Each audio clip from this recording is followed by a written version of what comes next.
নমস্কার বন্ধুরা, আজ আমরা উপস্থিত হয়েছি পলিটি এর আরও একটি নতুন topic, directive principles of state policy বা রাষ্ট্র পরিচালনার নির্দেশমূলক নীতি।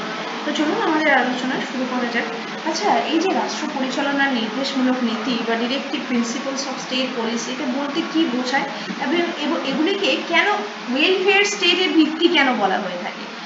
তাহলে রাষ্ট্র পরিচালনার যে নির্দেশমূলক নীতি, এটা কোথায় বলা হয়েছে? পার্ট 4, সংবিধানের পার্ট 4 আর্টিকেল 36 থেকে 51 এর অন্তর্ভুক্ত। এগুলি আদালতে কিন্তু বলবৎযোগ্য বা নন জাস্টি মানে বলবৎযোগ্য নয়, মানে এটা নন জাস্টিসিয়েবল। কেউ যদি এই নির্দেশগুলিকে অমান্য করে তার বিরুদ্ধে আমি কোর্টে যেতে পারবো না, এর বিরুদ্ধে বিচার চাওয়া যাবে না। তবে যে আর্টিকেল 37 অনুযায়ী রাষ্ট্র পরিচালনার ক্ষেত্রে এগুলো কিন্তু মৌলিক নীতি, রাষ্ট্র পরিচালনার একটা মানে ফান্ডামেন্টাল প্রিন্সিপাল হিসেবে এটি কাজ করে এবং এর মূল উদ্দেশ্য হলো সামাজিক, অর্থনৈতিক এবং মানে রাজনৈতিক ন্যায় বিচার বা জাস্টিস, সোশ্যাল, ইকোনমিক এবং পলিটিক্যাল জাস্টিস এর ভিত্তিতে একটা ওয়েলফেয়ার স্টেট গঠন করা বা রাষ্ট্র কল্যাণমূলক রাষ্ট্র গঠন করা। যেমন বিনামূল্যে আমি কাউকে আইনি সহায়তা প্রদান করতে হবে যার সামর্থ্য নেই, এটা আর্টিকেল 39A তে বলা হয়েছে। গ্রামীণ কর্মসংস্থানের কথা বলা হয়েছে, সরকারি স্বাস্থ্য সেবার কথা বলা হয়েছে এবং মিড ডে মিল যে কর্মসূচি, সেগুলি কিন্তু সবই এই নীতির বাস্তব প্রতিফলন। পরবর্তী প্রশ্ন, যে ডিরেক্টিভ প্রিন্সিপাল আদালতে কেন বলবৎযোগ্য নয় বা এটিকে নন জাস্টিসিয়েবল কেন বলা হয়? হ্যাঁ, তাহলে এর গুরুত্ব কি? এগুলি আমি যদি এইগুলি অমান্য করা হলে যদি আমি আদালতেই যেতে না পেরে বিচার নাই চাইতে পারি, তাহলে আমার রাখার কি দরকার ডিরেক্টিভ প্রিন্সিপালস? তাহলে এই যে নীতিগুলির বাস্তবায়ন রাষ্ট্রের আর্থিক সামর্থ্যের উপর ডিপেন্ড করে, অনেক সময় প্রশাসনিক বা অ্যাডমিনিস্ট্রেটিভ ব্যবস্থার উপর এবং আইন প্রণয়নের উপর নির্ভর করে। তাই নাগরিক কিন্তু সরাসরি আদালতে গিয়ে এগুলিকে কার্যকর করার দাবি করতে পারে না। তবে আইন প্রণয়ন এবং নতুন ল ক্রিয়েট করে বা নীতি নির্ধারণ, পলিসি ডিসিশন মেকিং এর ক্ষেত্রে রাষ্ট্রের এগুলি সাংবিধানিক এর একটা নির্দেশিকা হিসেবে কাজ করে। রাষ্ট্রকে নির্দেশ দেওয়া হচ্ছে যে তুমি সোশ্যাল জাস্টিস বা পলিটিক্যাল জাস্টিস এবং একটা কল্যাণমূলক রাষ্ট্র পরিচালনার জন্য এগুলি তোমাকে পালন করতে হবে, কিন্তু পালন না করলে আপনি রাষ্ট্রের বিরুদ্ধে কিন্তু আবার বিচারও চাইতে যেতে পারবেন না আদালতে। যেমন আর্টিকেল 41A, এখানে কাজের অধিকারের কথা বলা হয়েছে এবং জনসাহায্যের কথা বলা হয়েছে। নাগরিক আদালতে কিন্তু চাকরি দাবি করতে পারবে না যে আমি মাস্টার্স করে বসে আছি, আমি পিএইচডি করেছি, আমাকে চাকরি দিতেই হবে, এই দাবি সে করতে পারবে না। কিন্তু সরকার কি করতে হবে, তাকে কর্মসংস্থানমূলক বিভিন্ন প্রকল্প কিন্তু গ্রহণ করতে পারে, কিন্তু এর বিরুদ্ধে বিচার চাওয়া যাবে না, বিচার চাওয়া যায় না। এর বিরুদ্ধে মানে আদালত কোনো রাষ্ট্রকে কোনো শাস্তিমূলক বিধান দিতেও পারেন না। পরবর্তী প্রশ্ন, যে ডিরেক্টিভ প্রিন্সিপালসকে কয়টি ভাগে ভাগ করা যায় এবং এই শ্রেণী বিভাগের প্রয়োজনীয়তা কি? তাহলে ডিরেক্টিভ প্রিন্সিপালস মূলত তিনটি ভাগে বিভক্ত। একটা রয়েছে সমাজতান্ত্রিক নীতি বা সোশ্যালিস্টিক কিছু প্রিন্সিপালস রয়েছে, এরপর রয়েছে কিছু গান্ধীয় নীতি বা গান্ধিয়ান প্রিন্সিপালস রয়েছে এবং কিছু লিবারেল ইন্টেলেকচুয়াল প্রিন্সিপালস রয়েছে। এই শ্রেণীবিভাগের মাধ্যমে সংবিধানের যে প্রণেতা তাদের সামাজিক, অর্থনৈতিক এবং তাদের যে গণতান্ত্রিক আদর্শ, তাদের যে আইডিয়াল, সেটা খুব স্পষ্টভাবে বোঝা যায়। যেমন আর্টিকেল 39 বা 39 সোশ্যালিস্টিক যে প্রিন্সিপালের কথা বলে, আর্টিকেল 40 কিন্তু মানে গান্ধিয়ান প্রিন্সিপালস এর কথা বলে এবং আর্টিকেল 50 এটি লিবারেল ইন্টেলেকচুয়াল প্রিন্সিপালস এর কথা বলে। পরবর্তী প্রশ্ন যদি আমি বলি যে মৌলিক অধিকার বা ফান্ডামেন্টাল রাইটস এবং এই ডিপিএসপি বা নির্দেশমূলক নীতি, এর মধ্যে মূল পার্থক্য কি? তাহলে মৌলিক অধিকার আদালতের মাধ্যমে কার্যকর করা যায় এবং ব্যক্তির স্বাধীনতা রক্ষা করে।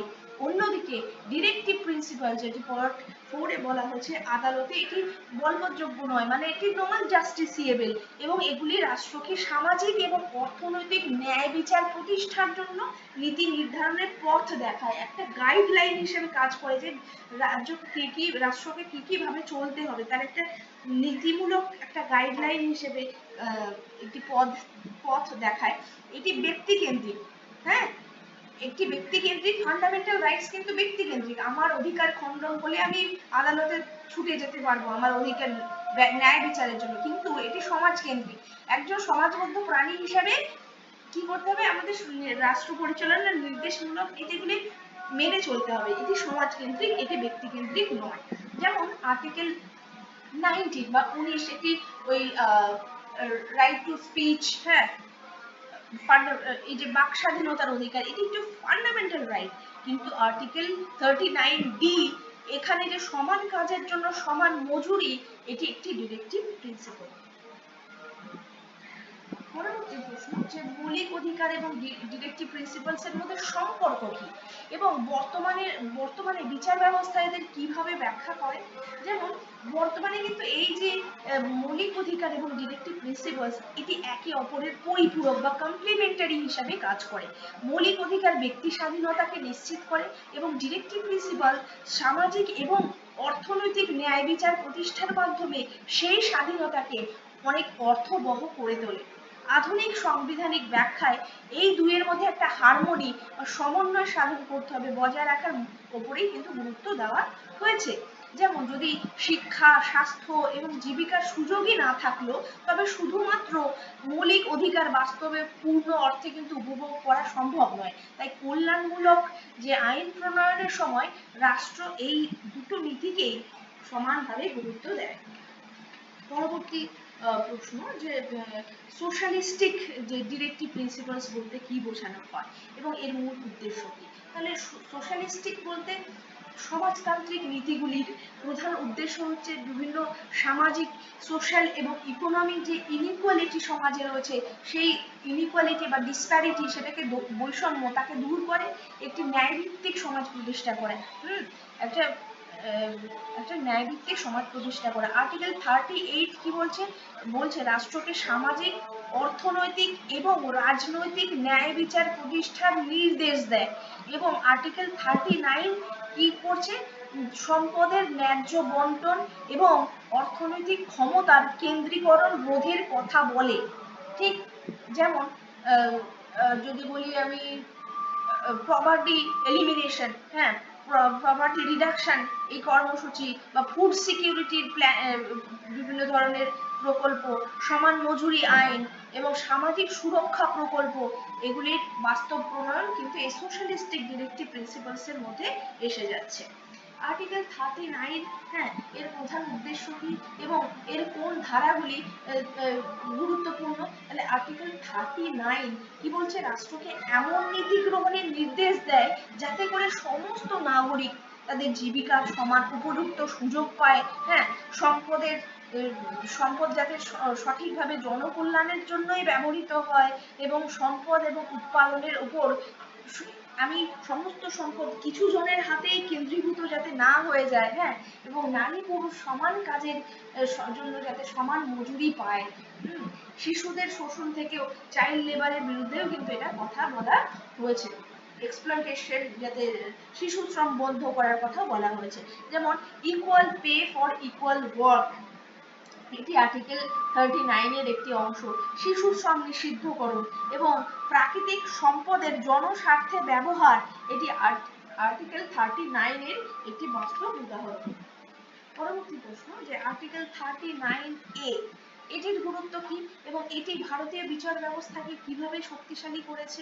এই যে আর্টিকেল 39A সমস্ত নাগরিকদের জন্য একটা ইকুয়াল জাস্টিস বা সমান ন্যায় বিচারের কথা বলে এবং বিনামূল্যে আইনি সহায়তা প্রদান বা ফ্রি লিগাল এইড, এটি নিশ্চিত করার নির্দেশ দেয়।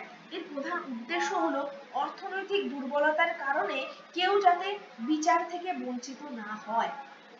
হ্যাঁ, পরবর্তীকালে লিগাল সার্ভিসেস অথরিটিজ অ্যাক্ট 1987 এই নীতিকে কিন্তু একটা বাস্তব রূপ দেয়। যেমন দরিদ্র ব্যক্তিকে, সে যদি কোনো আইনি জটিলতায় ফেঁসে যায়, তখন তাকে বিনামূল্যে আইনজীবীর সহায়তায় আদালতে কিন্তু মামলা পরিচালনা করতে পারে। পরবর্তী প্রশ্ন, আর্টিকেল 40 এর তাৎপর্য কি এবং এটি কিভাবে গণতন্ত্রকে শক্তিশালী করে। আর্টিকেল 40 রাষ্ট্রকে গ্রাম পঞ্চায়েত বা ভিলেজ পঞ্চায়েত গঠনের নির্দেশ দেয়, যাতে স্থানীয় জনগণ নিজেরাই তাদের স্থানীয় প্রশাসন পরিচালনায় অংশগ্রহণ করতে পারে।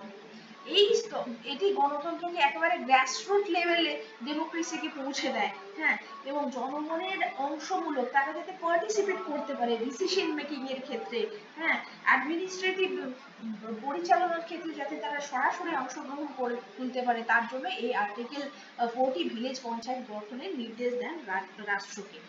যেমন 73 মানে 73তম যে সংবিধান সংশোধন, তার মাধ্যমে পঞ্চায়েতি রাজ ব্যবস্থাকে একটা সাংবিধানিক মর্যাদা দেওয়া হয়ে থাকে, কনস্টিটিউশনাল একটা মর্যাদা দেওয়া হয়, যেটা আর্টিকেল 40 এর একটা গুরুত্বপূর্ণ পদক্ষেপ, বাস্তবায়নের একটা গুরুত্বপূর্ণ পদক্ষেপ।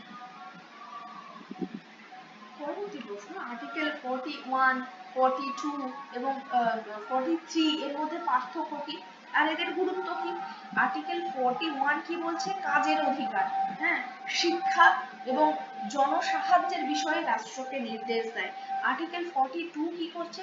শ্রমিকদের মানবিক একটা তাদের মধ্যে কর্মপরিবেশ একেবারে ইনহিউম্যান, আমি যেমন তেমন করে কাউকে 18 ঘন্টা খাটিয়ে নিলাম, তাদের যে ন্যূনতম যে রাইটটুকু সেটা রাখলাম না, তাদের পরিবেশ একটা অস্বাস্থ্যকর পরিবেশের মধ্যে রেখে দিলাম, সেগুলি কিন্তু হবে না আর্টিকেল অ্যাকর্ডিং টু আর্টিকেল 42। এবং মাতৃত্বকালীন সহায়তা, ম্যাটারনিটি যে লিভ, সেই ধরনের কথা বলা হয়ে থাকে এখানে আর্টিকেল 42। এবং আর্টিকেল 43 কি বলছে? শ্রমিকদের লিভিং ওয়েজ, তাদের যে স্ট্যান্ডার্ড অফ লিভিং সেটাকে উন্নত করার কথা বলে, এবং বিভিন্ন ধরনের হ্যান্ডিক্রাফটস বা কুটির শিল্পর উন্নয়নের উপর গুরুত্ব দেয়।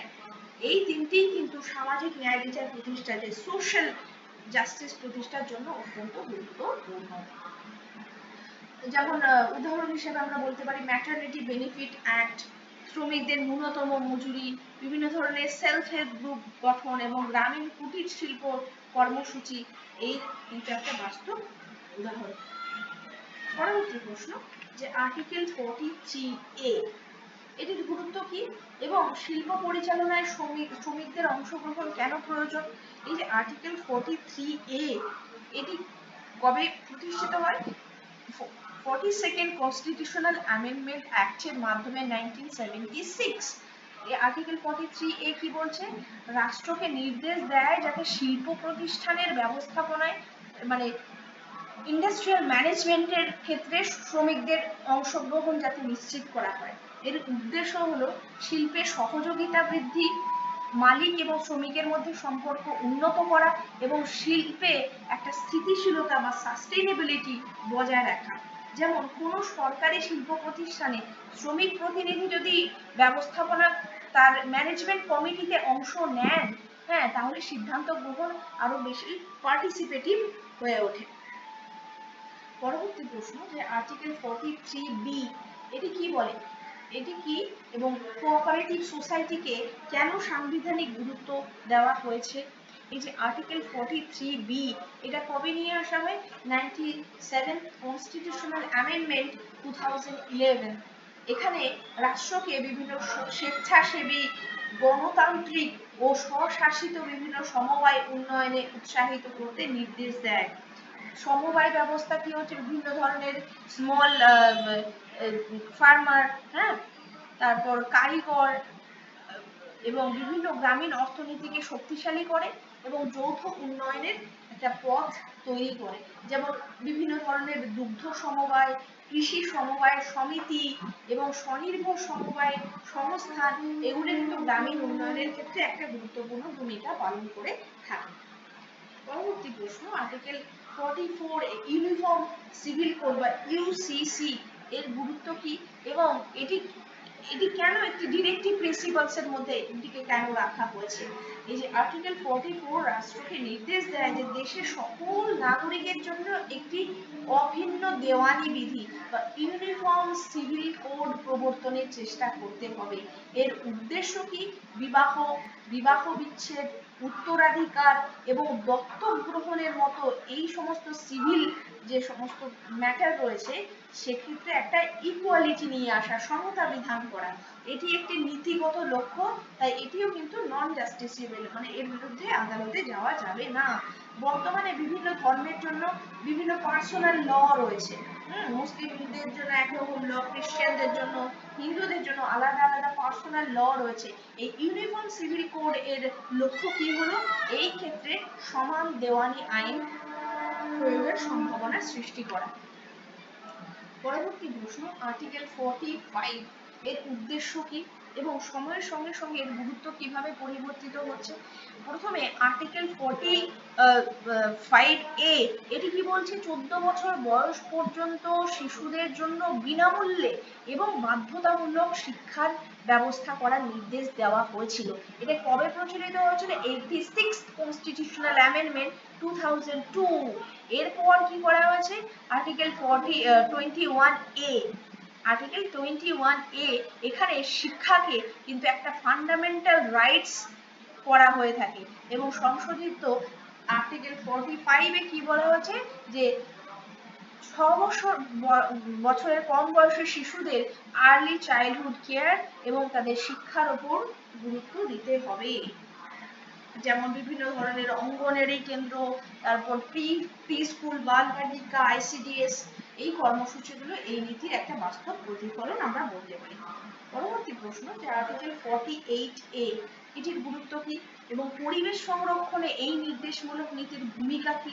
তাহলে আর্টিকেল 48A এটি কবে চালু হয়? 42nd constitutional amendment 1976।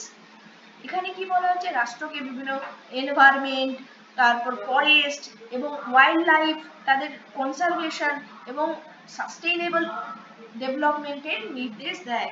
Sustainable development এবং যে পরিবেশগত ভারসাম্য বা এনভায়রনমেন্টাল যে স্টেবিলিটি রক্ষার্থে এটি অত্যন্ত গুরুত্বপূর্ণ নীতি। যেমন অ্যাফরেস্টেশন কর্মসূচি, বিভিন্ন ধরনের ন্যাশনাল পার্ক, স্যাংচুয়ারি এগুলো তৈরি করা, তারপর এনভায়রনমেন্টাল পলিউশন কন্ট্রোল, হ্যাঁ, তারপর নদী পুনরুদ্ধার, এইগুলি সমস্ত কিছু এই আর্টিকেল 48A এর একটা বাস্তব প্রয়োগের উদাহরণ। পরবর্তী প্রশ্ন, যে আর্টিকেল 49 এর মূল উদ্দেশ্য কি? হ্যাঁ, এবং সাংস্কৃতিক ঐতিহ্য সংরক্ষণে রাষ্ট্রের ভূমিকা ব্যাখ্যা করুন। এই যে আর্টিকেল 49 রাষ্ট্রকে কি বলা হয়েছে? বিভিন্ন গুরুত্বপূর্ণ স্মৃতিস্তম্ভ, যেগুলো স্মৃতিস্তম্ভ বা মনিউমেন্ট যেগুলো রয়েছে, বিভিন্ন ধরনের হিস্টোরিক্যাল আর্কিটেক্ট যেগুলো রয়েছে, হ্যাঁ, এবং বিভিন্ন শিল্প ঐতিহ্য সংরক্ষণের নির্দেশ দেয়। এগুলি কেন সংরক্ষণ করব? দেশের একটা সাংস্কৃতিক পরিচয় বহন করে এবং ঐতিহাসিক উত্তরাধিকারকে বহন করে। তাই এদের সংরক্ষণ অত্যন্ত জরুরি, রক্ষণাবেক্ষণ এবং অবৈধ ক্ষতি থেকে সুরক্ষা দেওয়া কিন্তু রাষ্ট্রের একটি দায়িত্বের মধ্যেই পড়ে। যেমন তাজমহল, কোণারকের সূর্য মন্দির, সাঁচি স্তূপ বা লালকেল্লার সংরক্ষণ এই আর্টিকেল 49 এর একটি বাস্তব প্রয়োগের উদাহরণ। পরবর্তী প্রশ্ন, আর্টিকেল 50 এর তাৎপর্য কি এবং জুডিশিয়ারি এবং এক্সিকিউটিভ এর পৃথকীকরণ কেন জরুরি? কেন বিচার ব্যবস্থা এবং অ্যাডমিনিস্ট্রেটিভ প্রশাসনকে আলাদা করা উচিত? তাহলে দেখি আর্টিকেল 50 কি বলছে? রাষ্ট্রকে বিচার বিভাগকে বা জুডিশিয়ারিকে এক্সিকিউটিভ বিভাগ থেকে পৃথক করার নির্দেশ দিয়েছে। এর উদ্দেশ্য হলো বিচার ব্যবস্থার স্বাধীনতা, ইন্ডিপেন্ডেন্স অফ জুডিশিয়ারি। একজন কেউ এক্সিকিউটিভ, কোনো WBCS অফিসার, তিনি বড় কোনো অপরাধ করলেন আর তাকে হাইকোর্ট কোনো রকম শাস্তি দিতে পারবে না, এরকম হবে না। এক্ষেত্রে কি করতে হবে? জুডিশিয়ারিকে, বিচার ব্যবস্থার হাতে স্বাধীনতা দিতে হবে। ইন্ডিপেন্ডেন্স অফ জুডিশিয়ারির কথা বলা হয়েছে, যাতে যেই অপরাধ করুক না কেন, যত বড় অফিসার হোক না কেন, যত বড় এক্সিকিউটিভ র্যাঙ্কের অফিসার হোক না কেন, তিনি যদি অপরাধ করেন তার বিচারও হবে। এক্ষেত্রে নিরপেক্ষতা বজায় রাখতে হবে এবং রুল অফ ল বা আইনের শাসন নিশ্চিত করতে হবে। এটি স্বাধীন বিচার ব্যবস্থা একটা গণতন্ত্রের অন্যতম ভিত্তি। যদি বিচারক কোনো প্রশাসনিক বা রাজনৈতিক প্রভাব মুক্ত থেকে সিদ্ধান্ত দেন, তবে কিন্তু সাধারণ মানুষের ন্যায় বিচারের প্রতি আস্থা বেড়ে যায়। কিন্তু বর্তমানে সেটা খুবই একটা rarest of the rare case. সকলেই কোনো না কোনো ভাবে ইনফ্লুয়েন্সড। পরবর্তী প্রশ্ন, ডিরেক্টিভ প্রিন্সিপালস কি শুধুই একটা নৈতিক নির্দেশ, নাকি বাস্তবে আইন প্রণয়নের ক্ষেত্রে এদের কোনো গুরুত্ব রয়েছে? তাহলে যদিও ডিরেক্টিভ প্রিন্সিপালস আদালতে বলবৎযোগ্য নয়, কারণ এটি নন জাস্টিসিয়েবল, তবুও বিভিন্ন আইনসভা এবং সরকার নীতি প্রণয়নের সময় এগুলোকে একটা ভিত্তি হিসেবে কিন্তু গ্রহণ করে। অনেক গুরুত্বপূর্ণ আইন এবং যে কল্যাণমূলক ওয়েলফেয়ার বিভিন্ন প্রকল্প রয়েছে, কর্মসূচি রয়েছে, এই নীতির উপর, সেগুলি সবই কিন্তু এই ডিরেক্টিভ প্রিন্সিপালস এর উপর ভিত্তি করেই। এই যে অন্নপূর্ণা ভান্ডার নিয়ে পুরো হইচই মেতে যাচ্ছে চারিদিকে, এটাও কিন্তু এই ডিরেক্টিভ প্রিন্সিপালস এর উপর ভিত্তি করে, ঠিক আছে? তাই এগুলি শুধুমাত্র নৈতিক আদর্শ নয়, মানে বাস্তব যে শাসন ব্যবস্থা তারও কিন্তু একটা দিক নির্দেশক হিসেবে কাজ করে থাকে।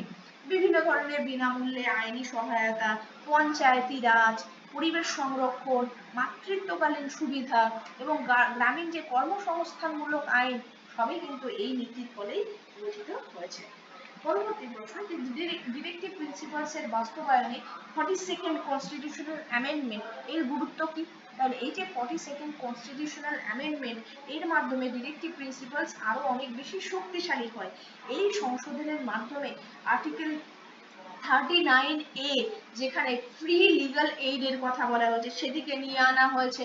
Article 43A, workers participation in management এর কথা বলা হয়েছে, এবং আর্টিকেল 48A বা প্রোটেকশন অফ এনভায়রনমেন্ট, এগুলি সবই কিন্তু এই 42তম 42nd কনস্টিটিউশনাল অ্যামেন্ডমেন্টের মাধ্যমে অন্তর্ভুক্ত করা হয়েছে ডিরেক্টিভ প্রিন্সিপালস এর মধ্যে। এর ফলে সামাজিক ন্যায় বিচার বা social justice, participation of workers এবং যে পরিবেশ বা এনভায়রনমেন্টাল কনজারভেশন, এগুলি সবই কিন্তু একটা কনস্টিটিউশনাল ইম্পর্টেন্স এদের আরো অনেক বেশি বেড়ে যায়। যেমন বিভিন্ন ধরনের আইনি সহায়তা পরিষেবা, পরিবেশ সুরক্ষা কর্মসূচি এবং এবং শিল্পে শ্রমিকদের অংশগ্রহণ ব্যবস্থাপনা বা ম্যানেজমেন্টের ক্ষেত্রে শ্রমিকরা অংশগ্রহণ করবে, এই সংশোধনগুলো কিন্তু এই 42nd কনস্টিটিউশনাল অ্যামেন্ডমেন্ট অ্যাক্টের মাধ্যমে নিয়ে আসা হয়েছে। তাহলে আপনি ডিরেক্টিভ প্রিন্সিপালসকে সহজভাবে কিভাবে বোঝাবেন যদি আপনি, তাহলে ডিরেক্টিভ প্রিন্সিপালস নাগরিকদের বিরুদ্ধে কিন্তু নয়, বরং নাগরিকদের ওয়েলফেয়ার বা কল্যাণের জন্যই রাষ্ট্রকে নির্দেশ দেওয়া হয়ে থাকে। যেমন আর্টিকেল 38, 39, 39A, 40, 45, 48A, 50 এর উদ্দেশ্য সব এগুলো বুঝাবো। এরপর কি রয়েছে, মৌলিক অধিকার বা ফান্ডামেন্টাল রাইটস, ব্যক্তি স্বাধীনতা রক্ষা করে। আর ডিরেক্টিভ প্রিন্সিপালস কি করছে, সেই স্বাধীনতাকে একটা সামাজিক এবং অর্থনৈতিক ন্যায় বিচারের মাধ্যমে একটা রিয়ালিটিতে প্রকাশ করে। যেমন একটি গ্রাম পঞ্চায়েতের কার্যভার, একটি গ্রামে পঞ্চায়েত কার্যভার কার্যকরভাবে কাজ করে আর্টিকেল 40 অনুযায়ী, ঠিক আছে? এই যে শিশুদের মিড ডে মিলের খাওয়ার বন্দোবস্ত এবং তাদের এই যে ইসকন খাবার দেবে, সেখানে বলা হচ্ছে ডিম পাবে না, পুষ্টি পাবে না, প্রোটিন পাবে না, পুষ্টি নিশ্চিতকরণ বা মিড ডে মিলের ব্যবস্থা, এগুলি হচ্ছে আর্টিকেল 45 এর মাধ্যমে। এই যে ফ্রি লিগাল এইড, দরিদ্র মানুষ যাতে বিনামূল্যে আইনি সহায়তা পেতে পারে, সেটা আর্টিকেল 39A এতে বলা হয়েছে, এবং পরিবেশ সংরক্ষণ করা হয় আর্টিকেল 48A এর মাধ্যমে। তাহলে সেই গ্রামে কিন্তু প্রকৃত অর্থে একটি ওয়েলফেয়ার স্টেটের একটা বাস্তব প্রতিফলন সেখানে ঘটবে বলে মনে করা হয়। অনেক ধন্যবাদ পাশে থাকার জন্য। পরবর্তী ভিডিওর জন্য সঙ্গে থাকুন। ধন্যবাদ।